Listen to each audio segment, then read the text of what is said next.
There are roads in the mountains that don't show up on maps. Roads where silence lingers long after you've left, and where the wind carries more than just the scent of pine. Red Hollow Road was one of those places, tucked between two cliffs, hemmed in by forest so dense it turned noon into dusk. The locals avoided it, said the house at the end hadn't seen light in years. But to Daniel Reyes, that isolation was a comfort. Daniel wasn't exactly a recluse, but since his dad's death, he'd found more peace in the mountains than among people. He worked freelance, photography, trail mapping, the odd article for a hiking magazine. That gave him the freedom to roam. And roam he did, with worn boots and a backpack heavier than most. He never went anywhere twice.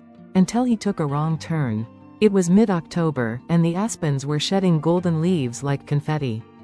Daniel had planned a 2-day hike up Pinnacle Ridge, but a rockslide blocked the access trail. Frustrated and itching to move, he spotted the faint outline of another path, one unmarked, overgrown, and winding away from the ridge. Something about it called to him. By early evening, the trail had faded entirely. Daniel found himself walking through an eerie stillness. No birdsong, no scurrying chipmunks, just the crunch of leaves underfoot and the soft creak of trees swaying in the wind. Then, as twilight melted the sky into deep blue, he saw it. A house. Weather-beaten, 2 stories tall, with boards over the windows and ivy snaking up the siding.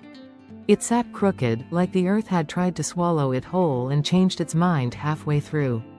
Curiosity got the better of him. The front door was barely hanging on, its hinges rusted. Daniel pushed it open, flashlight in hand. The beam danced across peeling wallpaper, broken furniture, and floorboards cracked like dry riverbeds. But it wasn't the decay that caught his attention. It was the sound, a low, drawn-out whimper. Faint, muffled, desperate. He froze, pointed the flashlight toward the staircase.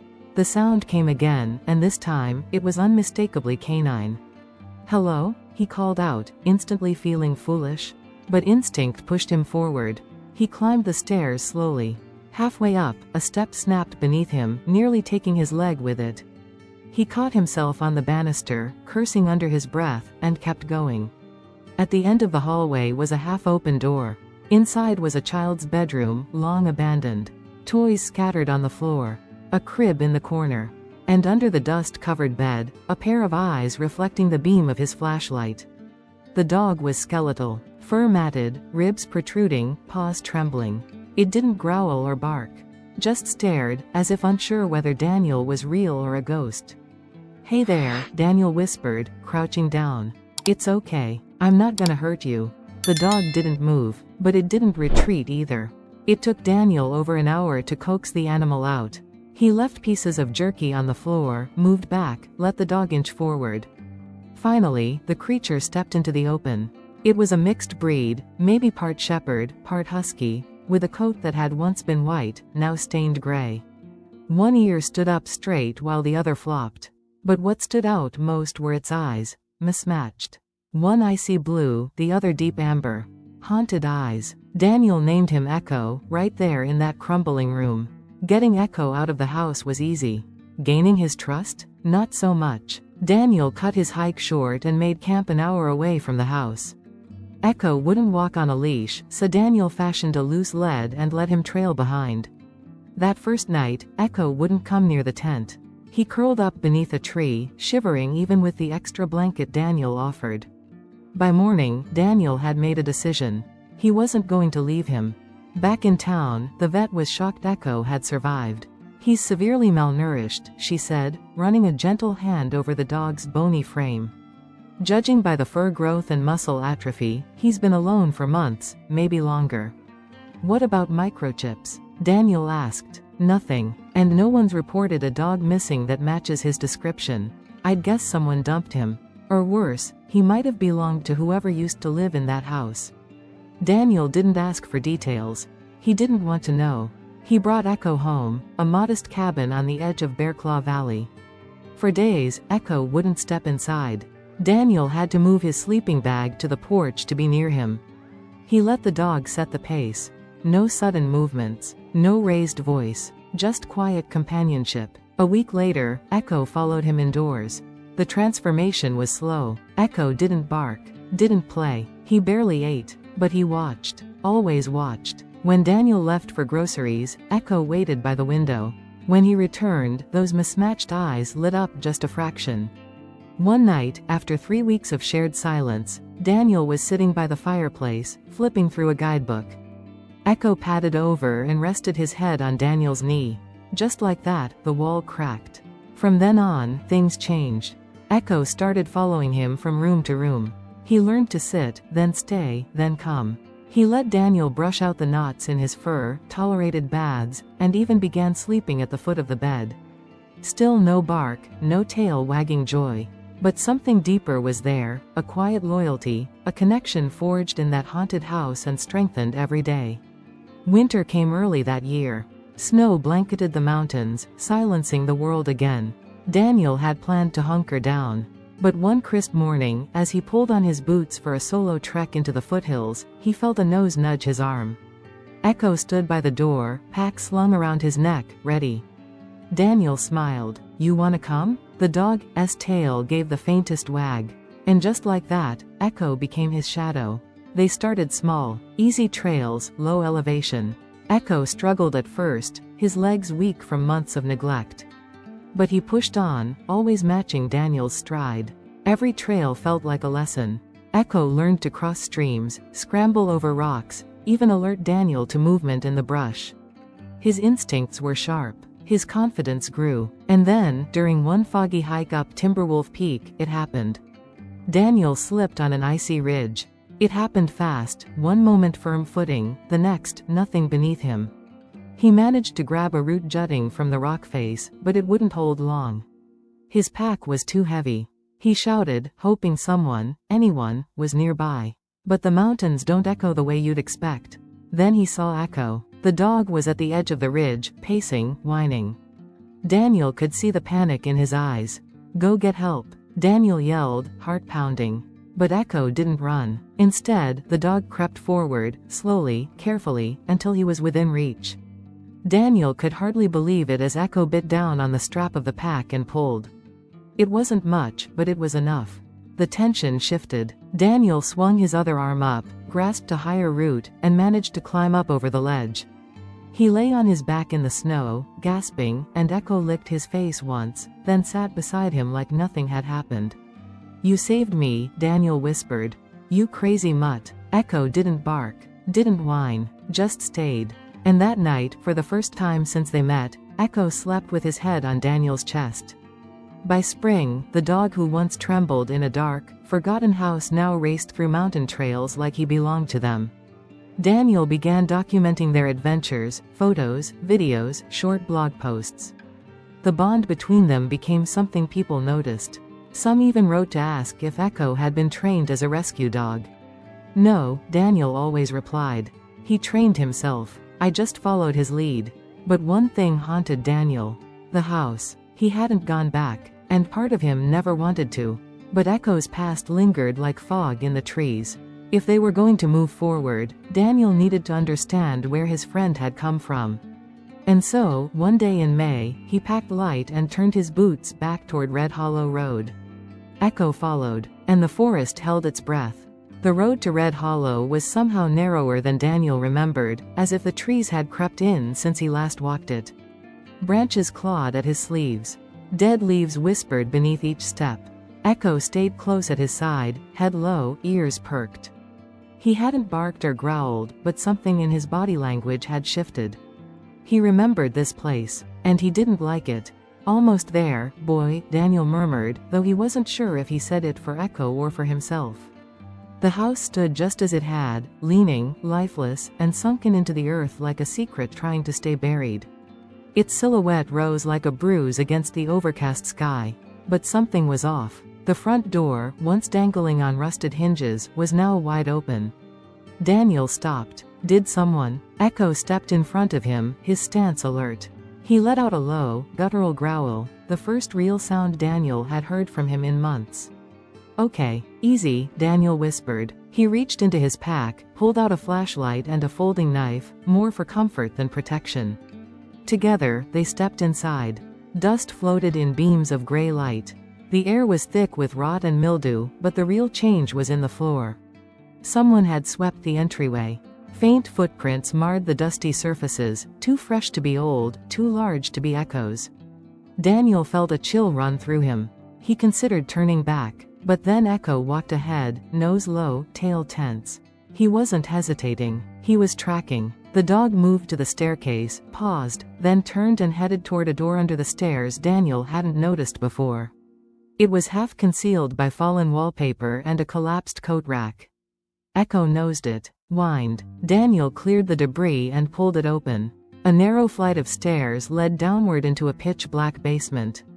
"Nope," Daniel said aloud, half joking, trying to push down the rising anxiety. But Echo was already descending. The basement smelled of mold and something else, faint copper, damp earth, and time. Daniel's flashlight flicked across stone walls and rotted crates. In the far corner, a tarp lay crumpled beside a large wooden chest. Echo padded straight toward it. Daniel followed, squinting at the shape beneath the tarp. He pulled it aside. A cage. Small, rusted, the kind meant for a medium-sized dog. Inside were old bones, chewed rawhide, a collar, a tag so corroded he could barely read it. But one word remained etched on the metal. Echo. Daniel knelt, breath caught in his throat.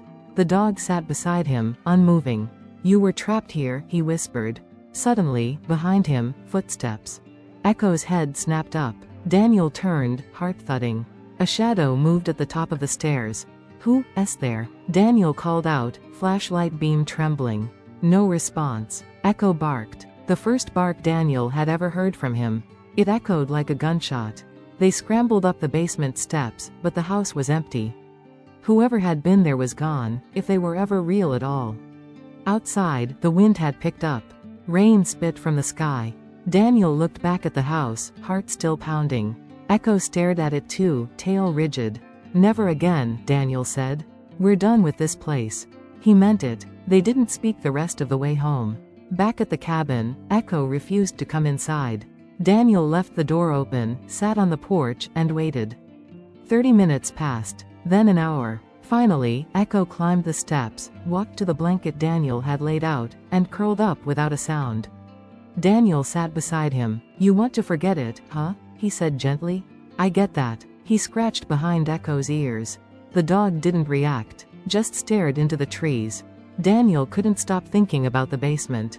The cage, the tag. Someone had named Echo, locked him away, left him to die. But who? And why was the house disturbed now? Weeks passed. The mountains shifted into early summer, warm winds, wildflowers, and rivers thick with meltwater. Daniel tried to return to normal. So did Echo. They hiked again, camped under the stars, and watched storms roll in from rocky cliffs. But something had changed. Echo stayed closer, watched Daniel more intently. Sometimes, in the dead of night, he would wake up and stare toward the woods, hackles raised, ears flat. One morning, Daniel returned from town to find the porch light shattered. His back gate open, footprints in the mud, not animal, human. Echo was fine, but agitated. He paced the property, nose working overtime. Someone had been there. Daniel installed cameras the next day. Then came the envelope. No return address, no stamp, just Daniel, scrawled in black ink. Inside was a photo, grainy, old, a man standing in front of the house on Red Hollow Road. Beside him, a young Echo, barely more than a pup, already with those strange mismatched eyes. The man had a crooked smile and a deep scar across his cheek. The back of the photo read, "Don't forget who he belonged to." Daniel's hands went cold. Echo walked over, sniffed the photo, and let out a growl so low it made the windows buzz. Who was this man? Daniel took the photo to the sheriff's office. The deputy on duty looked concerned but offered little help. "Could be a trespasser trying to intimidate you. You sure you want to stay up there alone?" Daniel nodded. "I've got Echo." "Yeah," the deputy muttered. "That dog's something else. Heard from Doc Macy he survived a full winter alone out here." Daniel said nothing. "Keep your doors locked," the deputy added. The next week, the mountains bloomed in full. Trails reopened, tourists returned, and Daniel, needing some air and distance from the photo, decided to take Echo up Mount Drift. a 5-day loop through some of the most remote terrain in the region. It was their biggest hike yet. Day 1 was smooth. Echo moved like a creature reborn, leaping over streams, alerting to distant elk, pausing to make sure Daniel kept pace. That night, beneath a billion stars, Daniel looked at the dog curled up beside the fire. "You saved me," he said. "Back on Timberwolf. And I'm gonna make sure no one ever cages you again." Echo looked up, eyes soft. And for the first time, he licked Daniel's face gently, once, right on the cheek, then laid his head in Daniel's lap. They slept peacefully. Until the second night. The fire had burned down. Moonlight pooled across the tent. Daniel woke to Echo's growl vibrating through the ground. He sat up. Echo stood at the tent flap, body stiff, tail pointing toward the tree line. Daniel unzipped the flap slowly. At the edge of the clearing, eyes. A flashlight clicked on. A voice, smooth and low, drifted from the shadows. "You've got something that belongs to me." Daniel's blood ran cold. Echo lunged forward, growling, but Daniel held him back. "Who are you?" he demanded. The figure stepped closer. Scarred face. Crooked smile. "I'm the one who made Echo. And I've come to take him back." The man stood at the edge of the campfire's glow, half swallowed by the forest. His scar shone silver under the moonlight. The same crooked smile. The same eyes from the photo. And there was no mistaking it, Echo knew him. The dog didn't bark. Didn't growl. He simply stood still, muscles coiled, staring at the man as if caught between fury and fear. Daniel rose to his feet, stepping in front of Echo. "I don't know who you are," he said, voice taut, "but he's not yours." "Not anymore." "Oh, I think you're mistaken," the man replied. "You see, I raised that dog. Trained him. He's special. You locked him in a basement cage." The smile twitched. "He was disobedient. I was breaking him in." Echo let out a sharp bark. It rang with rage. The man's eyes narrowed. "You've ruined him. Softened him." Daniel took a step forward. "I gave him a life. The one you threw away." For a moment, silence pressed in. Then the man reached into his coat, and pulled out a long, curved blade. Not quick. Not threatening. Calm. Deliberate. "I don't want to hurt you," he said. "But I will. That dog. He's got things in his blood you don't understand. I spent years breeding him from military stock. Experimenting. Testing. He's got a memory like no other. I didn't teach him commands, I taught him secrets." Daniel didn't move. Echo growled, low and dangerous. The man gestured with the blade. "He was supposed to lead me to something. That cabin of yours? It was my fallback, Red Hollow. There's more there than you think." Daniel didn't blink. "You abandoned him. I lost him. Thought he was dead. I came back and the cage was torn open. The door clawed to pieces." Daniel remembered the basement door, half off its hinges. The gnawed wood. The blood. "He got out on his own," Daniel said. "He wasn't supposed to," the man muttered, almost to himself. He remembered too much. Then he pointed the knife toward Echo. "Come." Echo didn't move. "Come." The man bellowed, voice splitting the forest. Echo flinched, but didn't go. Daniel stepped back, hand resting gently on Echo's collar.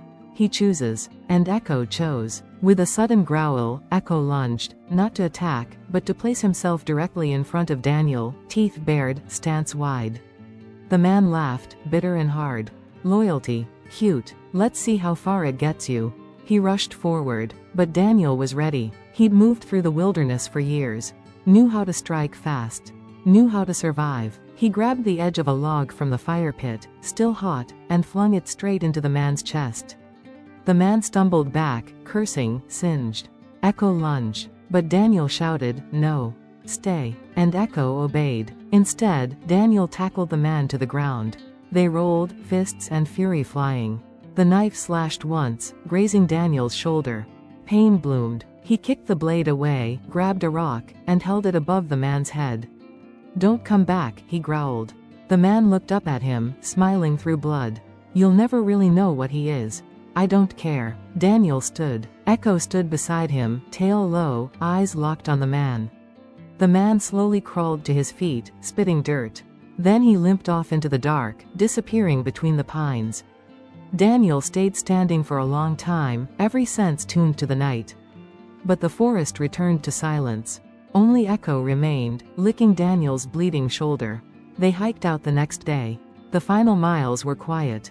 The mountain seemed to watch them go, as if knowing something unspoken had taken place beneath its trees. When they returned home, Daniel patched his wounds. He called the sheriff again, this time with a better description and the photo. Authorities promised to investigate, but Daniel knew it wouldn't be that easy. Men like that lived between laws, in the shadows. But Echo had stepped into the light. And he stayed there. Months passed. Echo settled more deeply into his new life. The haunted look behind his eyes faded. He began playing with other dogs when they crossed hikers. Let strangers scratch his ears. He even barked when squirrels taunted him from the trees. But most of all, he stuck by Daniel. On every trail, every climb, every frozen peak and mist-covered ridge.